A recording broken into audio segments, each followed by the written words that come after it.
second crop bales that we have baled so far are now home. Come on, girls. Hip, hip. Come on, 5-0. Let's go, girl.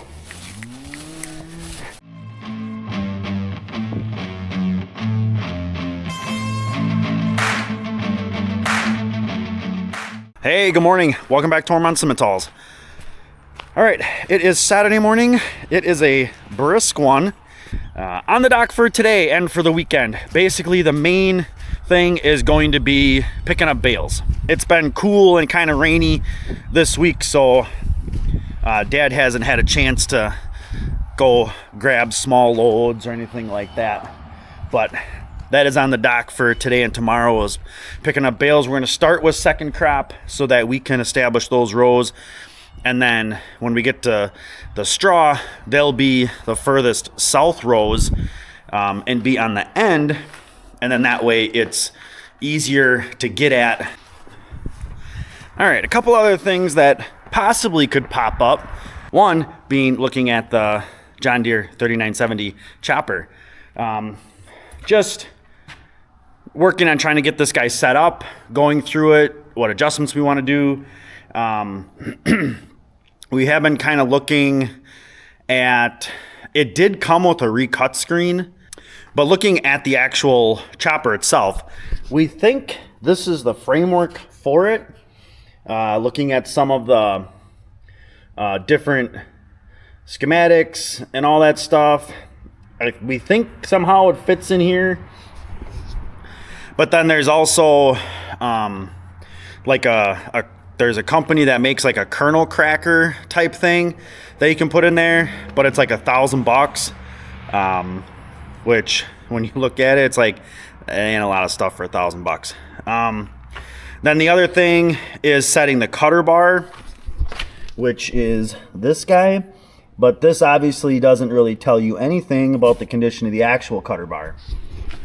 Because you want to get that cutter bar set so that it will cut and crack as many kernels as possible. Because we're looking at, you know, the one thing the cows don't really want to ever eat is cob. So you want to try and make those chunks of cob as small as possible. So that's why we want to get working on getting that thing set up so that it definitely cuts things a lot smaller than it did last year. All right, wagons are hooked up.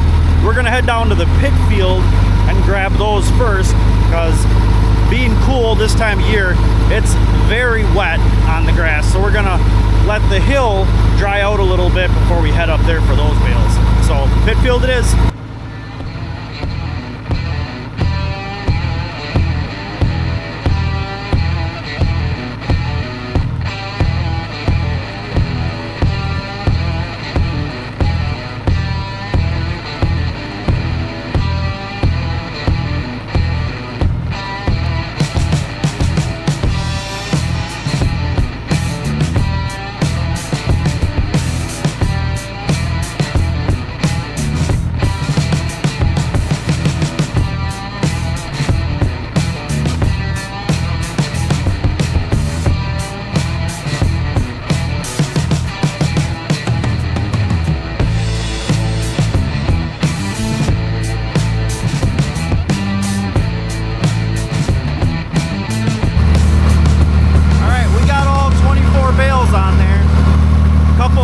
Couple of spots we double stacked it.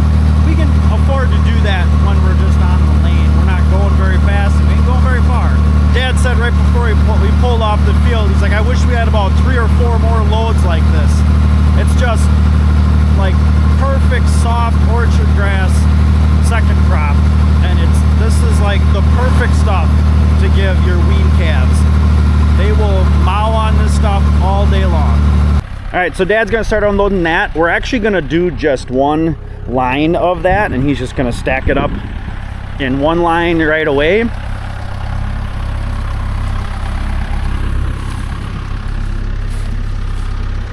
So the reason we're stacking that single is because when we go up on the hill this afternoon, that stuff is the more alfalfa based hay, and it doesn't seem to matter when we've ever baled alfalfa, it's a little bit more stemmy.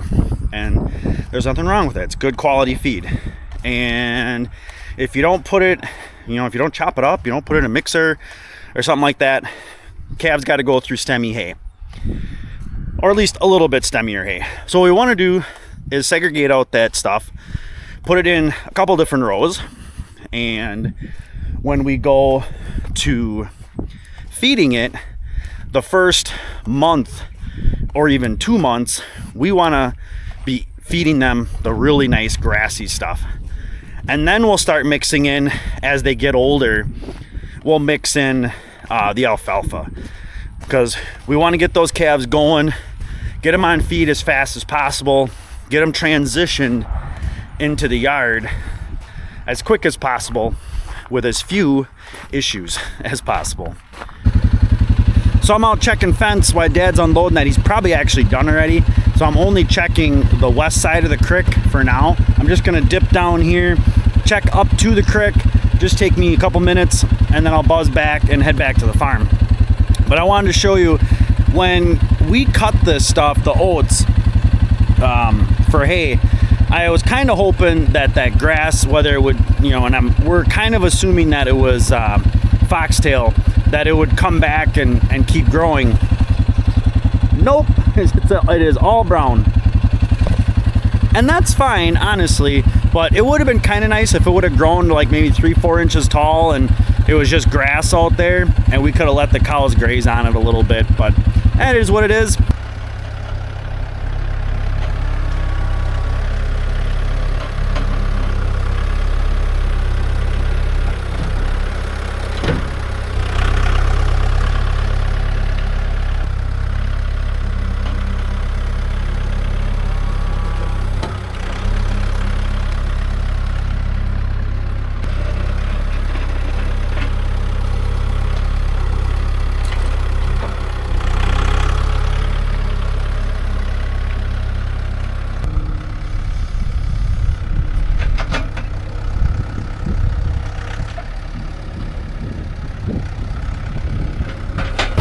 So Dad did lose a bale in the ditch in this field again. We're right there.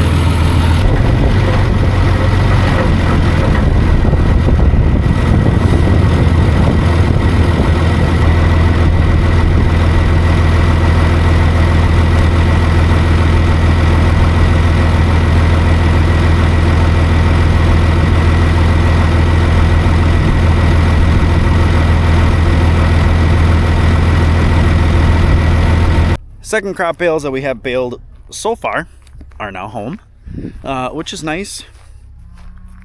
We are thinking about cutting Wednesday-ish based on the weather right now.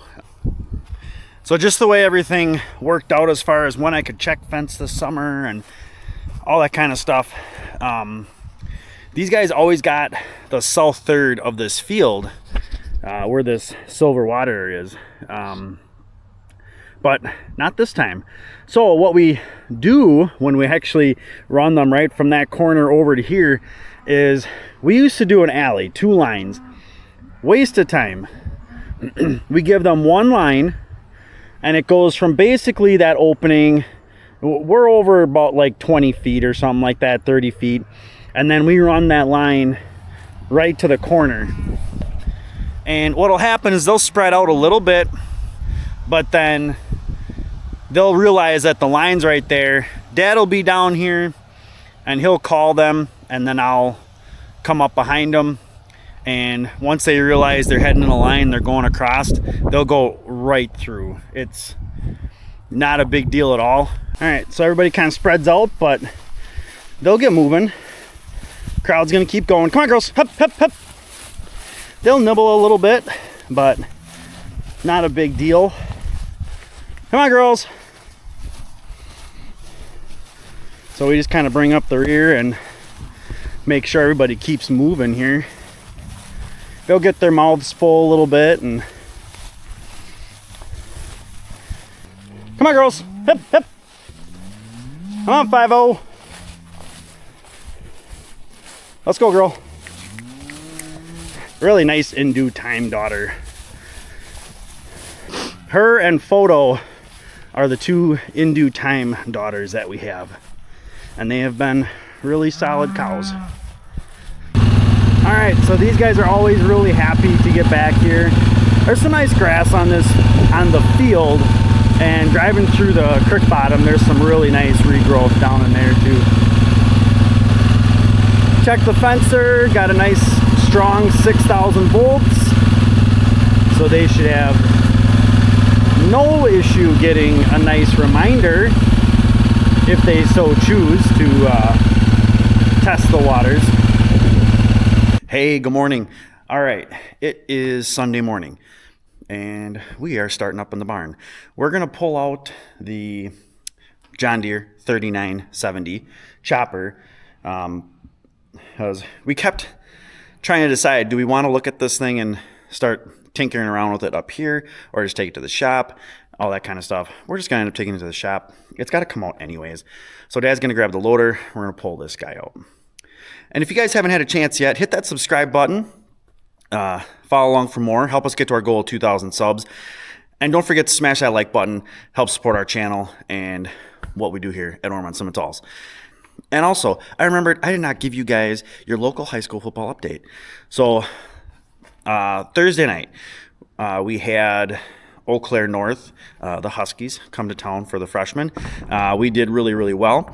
A little bit of a goofy game. Some of the kids had to go through some different types of adversity, but we won, what, 42-7 or something like that. So we will find the things that we need to work on in that one and get better for this week. Varsity, we also won, but that was to a similar type of odd game based on what kind of adversity. It was more of a mental adversity that the kids had to go through, but we handled that one. I think, what was it, 35-14? So overall, kids played really well, both levels. And then JV actually play tomorrow, Monday. That's typically how they go. And then this week coming up is kind of our big rivalry week. We have DC Everest, which is crosstown rival. Always a big matchup. Everest is always a good program, a good team, and it's always a good game. We go over there. Technically, yes, it's an away game, but even when we look at our schedule, it's like, oh, we go to Everest? Who cares? It's a 15-minute drive. And that's like driving through town to get to the stadium. So, yeah, so there's your little bit of an update. And also today is the first Packer game, which we're going to want to watch a little bit of that. We do like our football. And then yesterday I was actually able to watch a little bit of the Badgers play. All right, pallet forks are on because Dad just reminded me we have to move the duals because they're kind of just set right next to the chopper. And then I've got this bucket of oats that I have to kind of get out of our way too. So, yep, it's that time of year, and we're just kind of crossing our fingers we didn't get a frost that's going to start, that nicked the corn and would put us into chopping a lot sooner than we want. All right, Dad has opted to push it down, so he's going to take it easy. And we're just skipping across the lawn just to be safer.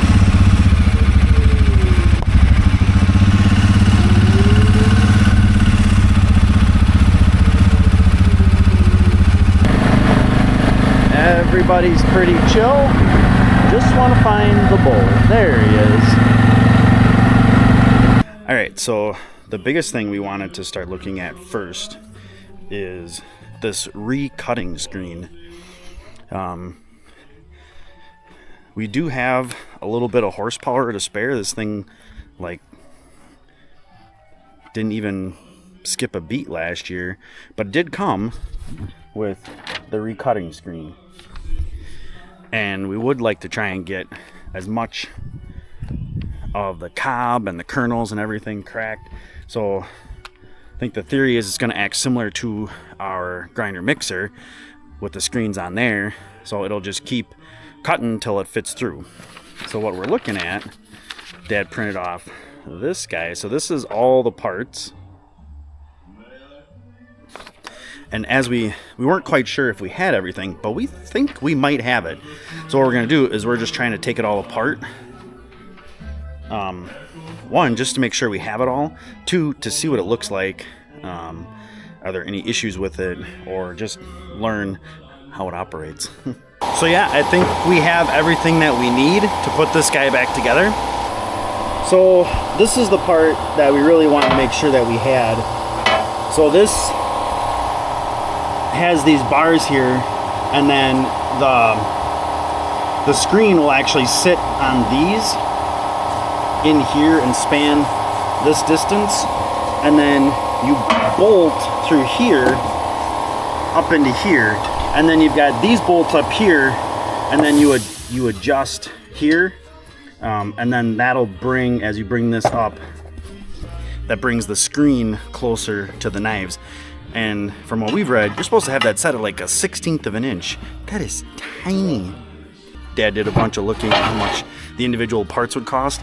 It was, how much if we had to buy everything? $1,900 to buy all the parts for that thing. The fact that it's all here is awesome. All right, so where we're at is, we know we have that stuff down there. So then we kind of moved up to knives. Just kind of curious how, one, they're put together and how they set. So what we got here is, you've got 3 bolts, you've got like a keeper plate, the blade, and then this is the framework on the drum. So they're solid welded, obviously, front and back. But then you have this plate, which has the threads, and then they kind of shimmy in here. And that works okay if everything's really clean. So it's gonna suck the day you have to change these knives out. Well, not really change the knives out, if you ever have to change one of those things out. It does look like we have some good adjustment on the knives yet. So according to the book, so this shiny part is actually a tungsten steel, and it says they should be replaced if you have less than 1/8 of an inch. Well, this is about 1/4 inch, and with the number of acres we do, that should last quite a few years yet.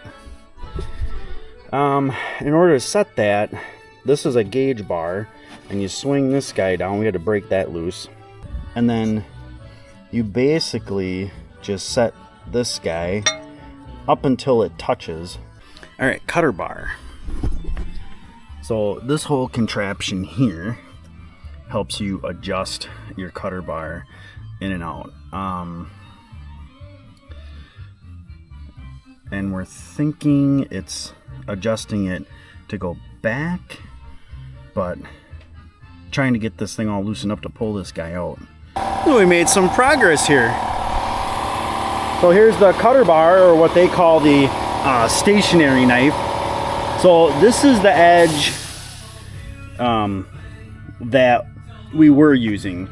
So actually, this was in like this. So we were cutting with this edge.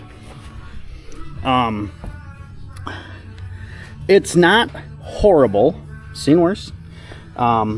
So like out here, it's good, but we're starting to get nicks in here. And this isn't real bad. But once you get into like up here, you know, we got like, you know, like this much space. It's like 3 inches.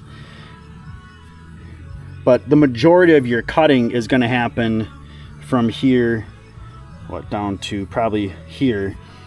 But these outside, there's like 3 inches on both ends that are kind of rounded off, and we've got some nicks. But we have one totally untouched edge. So we'll be able to turn this bar around.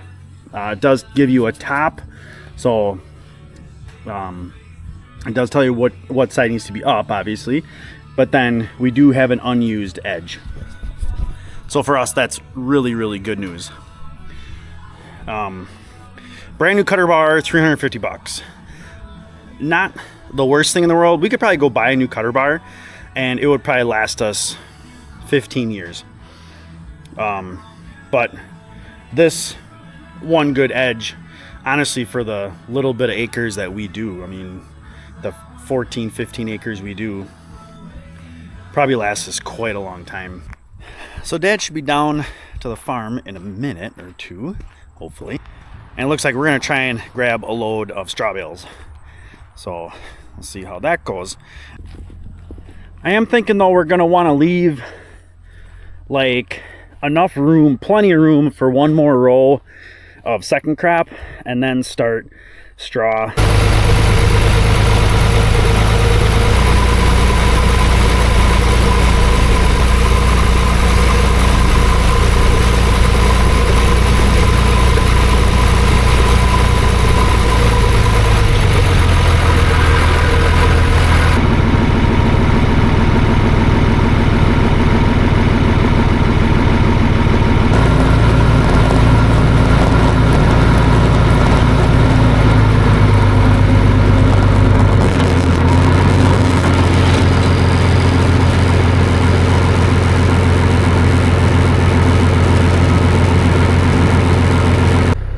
Dad's gonna unload these, so first 22 of 84, so that's nice. I mean, we clip away at that. We might get one more load yet tonight, not sure. Load number 2 picked up,